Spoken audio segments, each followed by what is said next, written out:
Good morning. स्वागत है आपका इस लेक्चर सीरीज में जिसमें हम लोग बात कर रहे हैं 10th क्लास का मैथमेटिक्स का। तो हम लोग अभी चैप्टर नंबर 3 का बात कर रहे हैं, दो चर वाले रैखिक समीकरण के युग्म।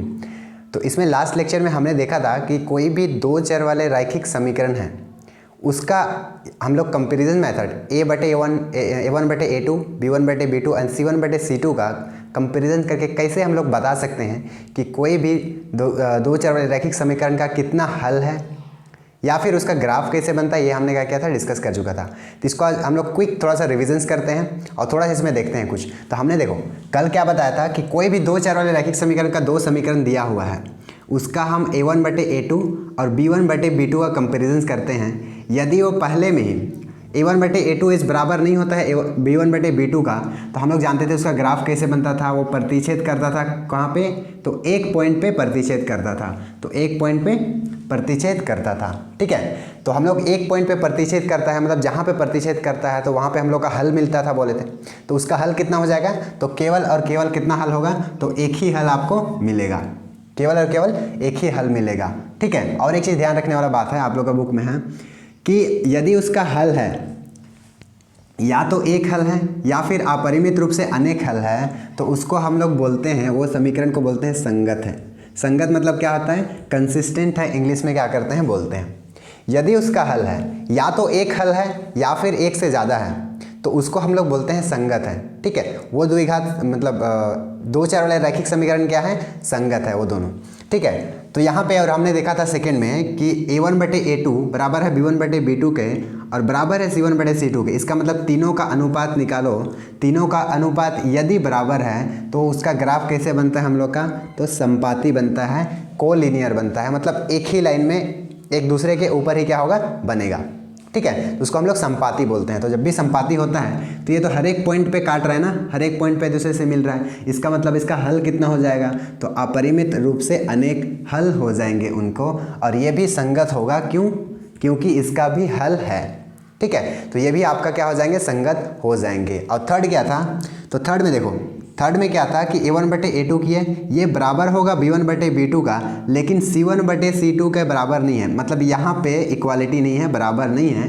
तो हम लोग का इस टाइप का जो भी दो चर वाले रैखिक समीकरण होते हैं उसका ग्राफ कैसे बनता है, तो ग्राफ आपका बनता है, दो सीधे लाइन बनता है जिसको हम लोग समांतर रेखाएँ बोलते हैं। समांतर रेखाएँ क्या बोलते हैं, इसको पैरेलल लाइन बोलते हैं, पैरेलल लाइन बोलते हैं, ठीक है। पैरेलल लाइन का मतलब क्या होता है कि वो ऐसे लाइन होते हैं जिसका समान दूरी क्या होता है, समान होता है। कहीं पर भी उसका दूरी नापोगे दो लाइन के बीच का तो वो समान होते हैं। इसका मतलब वो कभी एक दूसरे को कभी नहीं काटेगा, तो कभी नहीं काटेगा तो उसके पास कितना हल होगा, तो भी इसलिए क्या क्या हल होगा, कोई हल नहीं होगा। तो इसके पास क्या होता है, कोई हल नहीं होते हैं, और इसके पास कोई हल ही नहीं है तो हम लोग इसको क्या बोलते हैं, असंगत बोलते हैं, इनकंसिस्टेंट बोलते हैं, इनकंसिस्टेंट बोलते हैं, ठीक है। अब देखते हैं एक्सरसाइज 3.2 का एक्सरसाइज का क्वेश्चन को क्या करते हैं, देखते हैं। चलिए अब बात करते हैं प्रश्न वाली 3.2 का पहला क्वेश्चन है, सिंपल सा क्वेश्चन है, इसको देखते हैं पहले। इसमें क्या बोलता है कि इसमें बोलता है कि कक्षा 10 के 10 विद्यार्थियों ने एक गणित की पहली प्रतियोगिता में भाग लिया। पहली प्रतियोगिता में भाग लेता है यदि लड़कियों की संख्या लड़कों की संख्या से 4 अधिक है, ये इंपॉर्टेंट पॉइंट है। लड़कियों की संख्या जो है लड़कों की संख्या से 4 अधिक है, तो प्रतियोगिता में भाग लेने वाले लड़कों और लड़कियों की संख्या कितनी है उसको क्या करना है, आपको निकालना है। कैसे निकालना है, आपको ग्राफीय विधि से हल करके निकालना है। तो सिंपल सा क्वेश्चन ये है कि एक क्या है, गणित की पहली प्रतियोगिता होता है। ये प्रतियोगिता में कितना स्टूडेंट भाग लेता है, तो टोटल भाग लेता है 10 स्टूडेंट, जिसमें बोलता है कि जो लड़कियों की जो संख्या है, मतलब जो भी लड़कियों की संख्या होगा वो लड़कों की संख्या से कितना होगा, 4 अधिक होगा। मान लो लड़कों की संख्या 6 है तो लड़कियों की संख्या कितना हो जाएगा, 10 हो जाएगा, मतलब 4 अधिक हो जाएगा। इस टाइप का क्वेश्चंस में दिया हुआ है, ठीक है। तो हम लोग को नहीं पता है तो हम लोग यहाँ पे क्या मानेंगे, यहाँ पे क्या मानेंगे कि हल में क्या लिखेंगे, लड़कों की संख्या हम लोग को नहीं पता है तो क्या मानेंगे, हम लोग x मानेंगे। लड़कों की संख्या को x मान लिया और लड़कियों की संख्या को, लड़कियों की संख्या को क्या मानेंगे, y मानेंगे, y मान लिया। अब क्वेश्चंस में जैसे दिया हुआ है उसके अनुसार क्या करना है, लिखना है। अब बोलता है कि ये प्रतियोगिता में कितना स्टूडेंट भाग लेता है, तो 10। तो 10 स्टूडेंट कौन होंगे? 10 स्टूडेंट कौन होंगे? वो लड़कों और लड़कियां दोनों मिल के ही तो 10 स्टूडेंट होंगे ना। इसका मतलब ये है कि लड़कों की संख्या x है, लड़कियों की y है, तो दोनों मिल के ही तो 10 होंगे। तो आपका पहला समीकरण मिल गया। ठीक है, समझो वहाँ चीज़ को। एक प्रतियोगिता में 10 स्टूडेंट भाग ले रहा है, तो लड़कों की संख्या कितना है? x है और लड़कियों की y है, तो दोनों मिलके मतलब x प्लस y मिलेंगे तभी तो 10 के बराबर हो जाएंगे। तो पहला समीकरण हम लोगों को क्या आ गया? मिल गया। अब हल चाहिए तो इसका और एक समीकरण चाहिए, तो और एक समीकरण कहाँ से मिलेगा आपको? तो यहाँ पे दिया हुआ है, लड़कियों की संख्या से 4 अधिक है। ध्यान से इस चीज़ को समझना है। लड़कियों की संख्या क्या है? y है। अब यहाँ पे क्या बोलता है कि लड़कियों की संख्या है वो लड़कों की संख्या से 4 अधिक है। अब लड़कों की संख्या क्या है? यहाँ पे x है, तो लड़कों की संख्या से कितना अधिक है? 4। तो इधर कितना करना पड़ेगा? 4 अधिक है करना पड़ेगा। तो ये आपका मिल गया दूसरा समीकरण। ठीक है, तो यहाँ पे हम लोग क्या किए? 2 समीकरण हम लोग यहाँ पे क्या किया? बना लिए। अब दोनों समीकरण का हम लोग हल निकालेंगे, तो यहाँ पे हम लोग ग्राफीय विधि से निकालेंगे। तो ग्राफीय विधि से निकालने के लिए क्या करते हैं? इसका सबसे पहले टेबल बनाते हैं। तो टेबल यहाँ पे क्या करेंगे? बनाएंगे। अब टेबल देखो, किसको लेते हैं सबसे पहले?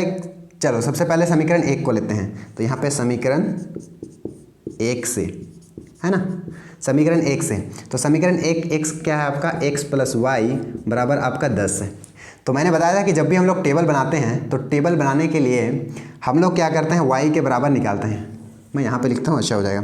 यहाँ पे y के बराबर क्या करते हैं? निकालते हैं। तो y बराबर निकालेंगे तो x कहाँ चला जाएगा? पीछे चला जाएगा, तो कहाँ हो जाएगा? इसका माइनस हो जाएगा। अब माइनस हो जाएगा, इसको हम लोग क्या करते हैं? टेबल बनाते हैं। तो x यहाँ पे ये y हो गया, पहला कॉलम में x, दूसरा में y। अब x का मान को यहाँ पे मानते जाएंगे और y का मान को कहाँ से निकालेंगे? तो यहाँ से निकालेंगे। तो x बराबर यहाँ पे देखो 10 माइनस x है, तो x बराबर यहाँ पे मानते जाओ। तो x बराबर यदि हम लोग क्या मानते हैं? 1 मानते हैं, तो यहाँ पे 1 रखोगे x की जगह में, तो 10 माइनस 1 कितना हो जाएगा? 9 हो जाएगा। वैसे ही यहाँ पे 2 रखोगे तो 10 माइनस 2 कितना हो जाएगा आपका? 8 हो जाएगा। वैसे ही आप यहाँ पे 3 रखोगे तो 3 माइनस 10 कितना हो जाएगा आपका? 7 हो जाएगा। वैसे ही आप बढ़ते जाओगे यहाँ पे, और वैसे ही आप 4 रखोगे तो x का मान कितना हो जाएगा आपका? 6 हो जाएगा, होगा ना, क्योंकि x का मान यहाँ पे 4 रखे तो 10 माइनस 4 इज 6। ठीक है, और वैसे ही आप बहुत सारा वैल्यू आप निकाल सकते हैं, लेकिन इतना निकालने की जरूरत नहीं है। 5 मानेंगे तो यहाँ पे 5 आ जाएगा। तो पहला का हम लोग टेबल बना लिए। अब दूसरा समीकरण कौन सा है? ये तो समीकरण यहाँ पे y बराबर पहले से निकाला हुआ है, तो यहाँ पे हम लोग को कुछ करने का ज़रूरत नहीं है। तो यहाँ पे दूसरा समीकरण है x प्लस 4। तो इसका भी हम लोग क्या करेंगे? टेबल बनाएंगे। तो टेबल बनाएंगे तो यहाँ पे होता है x, यहाँ पे होता है y। यहाँ भी x का मान को मानते जाओ। यहाँ भी x का मान को सबसे पहले 0 से शुरू करो। x का मान, तो x का मान यदि हम लोग 0 से शुरू करते हैं, ठीक है, तो x बराबर 0 हो गया, तो y बराबर कितना हो जाएगा? तो x बराबर 0, तो y बराबर ये 0 हो गया, तो 4 ही बचा, तो यहाँ पे 4 आ गया। x बराबर 1 लेते हैं तो y का मान कितना आता है? 5 आता है ना। और x बराबर यदि आप 2 लेते हैं तो y बराबर कितना आता है आपका? 6 आता है। देखो x बराबर 2 लिए, यहाँ पे 2 रखेंगे, 2 प्लस 4 कितना हो गया आपका? 6 हो गया। इतना वैल्यू इसके लिए काफ़ी है। अब इसका क्या बनाते हैं हम लोग? इसका ग्राफ बनाते हैं। तो ग्राफ के लिए मैंने बताया था कि क्या बनाते हैं? आपका x अक्ष और y अक्ष बनाते हैं। तो x अक्ष आपका ये वाला होता है, y अक्ष ये होता है ना। x अक्ष में इस ओरिजिन से, यहाँ से आप इधर जाइएगा तो आपको क्या मिलेगा? आपको प्लस मिलेगा। 1 2 3 4 5 और 6, इतना पॉइंट काफ़ी है। और x अक्ष में ही इधर जाने पर हमें मिलता है माइनस में, -1 -2 -3 -4 अब -5। ऊपर जाने में y अक्ष में आपको प्लस मिलता है 1 2 3 4 5 एंड 6। और y अक्ष में नीचे जाने से आपको माइनस वैल्यू मिलता है किसका? y का, -6। तो ये बन गया आपका x अक्ष और y अक्ष बन गया। अब इसमें क्या करेंगे? इस डेटा को, ये जो वैल्यू है उसको रखते जाएंगे। तो जैसे पहला रखते हैं, यहाँ पे क्या लिया हमने? ये देखो, ये ग्राफ से बाहर आ रहा है, इसको मत लो, ये बड़ा हो गया ना, इसको मत लो। चलो इतना को क्या करते हैं? करने का कोशिश करते हैं। ठीक है, तो y बराबर और एक पॉइंट यहाँ पे ऐड कर देते हैं, तो यहाँ पे आ गया आपका 7। तो ये देखो, ये बड़ा था इसलिए मैंने छोड़ दिया, क्योंकि 3 वैल्यू काफ़ी है, 3 मान काफ़ी है इसको ग्राफ को बनाने के लिए। तो यहाँ पे देखो x का मान 3 है, x का मान क्या है? +3 है, +3 है। तो x का मान +3 कहाँ पे मिलता है? इधर ना, तो यहाँ पे +3 मिल गया। x का मान +3 होने पर y का मान कितना है +7 है। इसका मतलब x का मान 3 से यहाँ पे लंब एक परपेंडिकुलर एक ऐसे लाइन खींचेंगे और y का मान कितना है यहाँ पे 7 है, तो 7 से एक लंब परपेंडिकुलर यहाँ से खींचेंगे तो यहाँ पे कहीं पे कटता है। तो यहाँ पे एक पॉइंट मिल गया हम लोग को, एक निर्देशांक मिल गया, एक कोऑर्डिनेट मिल गया। अब क्या करेंगे, वैसे ही सेकंड को करेंगे। तो x बराबर 4 रखे तो y बराबर कितना है 6 है। x बराबर 4 प्लस में 4 1 2 3 4 रखे तो y बराबर कितना है आपका 6 है, +6 है तो +6 है, y बराबर तो ऊपर जाएगा। तो 4 रखने पर यहाँ से परपेंडिकुलर कितना है आपका 6 है, तो यहाँ से आपका कितना है 6 है।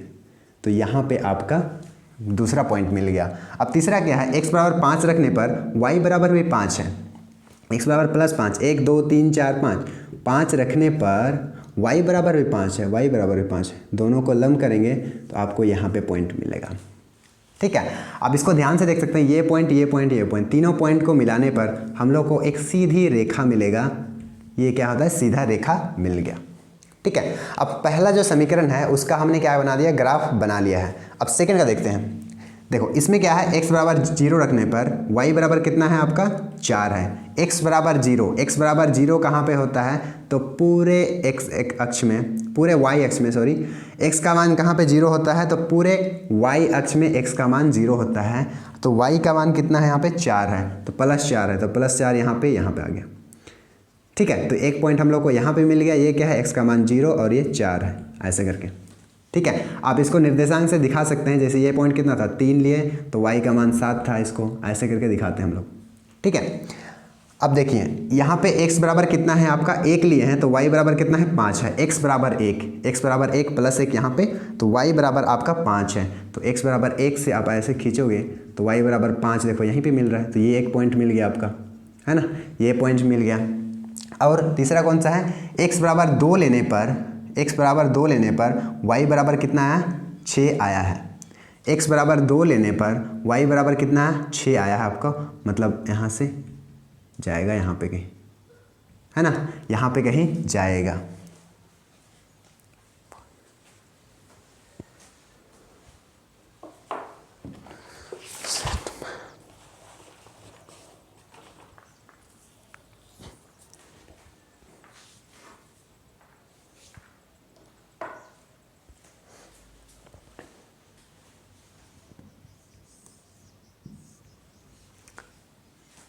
यहाँ पे और एक वैल्यू लेते हैं। ठीक है, x बराबर 3 रख के देखते हैं। x बराबर यहाँ पे ऐड करते हैं, यहाँ पे x बराबर 3 रखें तो 3 + 4 कितना होता है 7 होता है ना।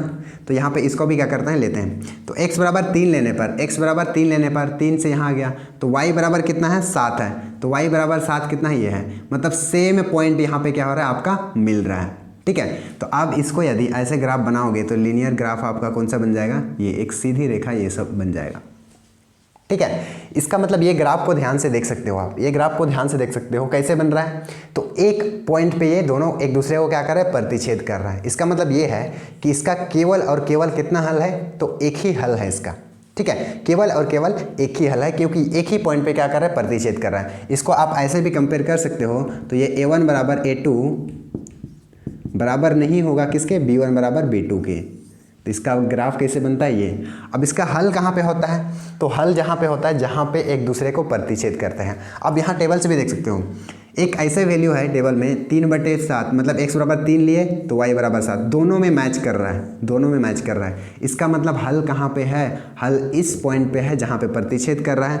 अब प्रतिच्छेद किस पॉइंट पे कर रहा है, तो x बराबर 3 और y बराबर 7 पॉइंट पे कर रहा है। इसका मतलब पहला ब्रैकेट का वैल्यू क्या होता है, x होता है, दूसरा क्या होता है आपका y होता है। इसका मतलब जो है हम लोग क्या माने थे, लड़कों की संख्या को x माने थे, तो पहला x कितना आया 3 आया, मतलब लड़कों की संख्या कितना होगा 3 होगा, और लड़कियों की संख्या कितना हो जाएगा, तो y बराबर यहाँ पे 7 है, तो यहाँ पे आपका 7 आ जाएगा।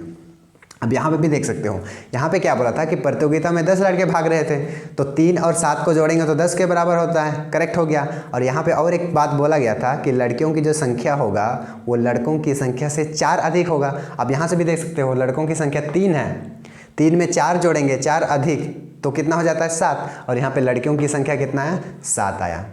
ठीक है, तो ऐसे करके सॉल्यूशंस इनके होते हैं। अब देखते हैं इसका सेकंड क्वेश्चन को, वो भी सिंपल सा है, सेम टाइप से बनेगा।